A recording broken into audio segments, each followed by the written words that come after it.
The application code is built.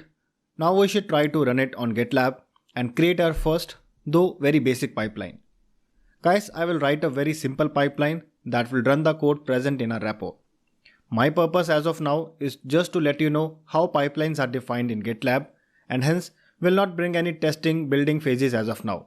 It will unnecessarily complicate things at this stage. Anyways, now that since this pipeline term has come up, so before we start defining a pipeline, let me explain a few formal points about it. Pipelines are the top level component of continuous integration, delivery and deployment. Basically, it is a set of some elements connected in series where each set of elements perform some tasks. For example, this is a pipeline where it starts from process A, which performs few task 1, task 2. Process B has its own list of tasks. Same like this, the pipeline continues performing tasks and ends at process D. Now talking about pipeline in the context with GitLab CI/CD, guys, the pipeline comprises of two things, jobs and stages.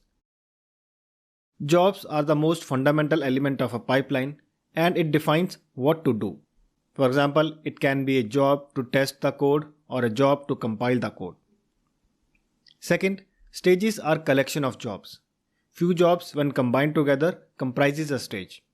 Stage basically defines the order of jobs, as in which job within a stage to run after which job of that stage.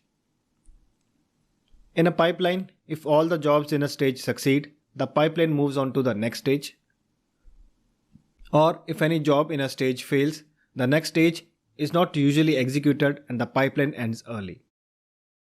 Talking in general, guys, normally pipelines are executed automatically and require no intervention once created.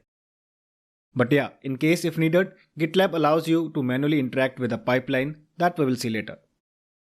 In most usual cases, in a complete CI/CD pipeline, a pipeline might consist of 4 stages in the given order: the test, build, staging and production stage. However, it is not a standard. Depending on the project requirements, you can create n number of stages and arrange them accordingly. Last, there are multiple types of pipelines that you can create according to your project requirements, like basic pipelines which are good for straightforward projects, directed acyclic graph pipelines good for large and complex projects, parent-child pipeline, multi-project pipeline, and so on. The names and complexity can differ amongst them, but the core idea would be same. Alright, so these are a few introductory points about pipelines. Let's now move on to create a very simple one using GitLab CI/CD feature.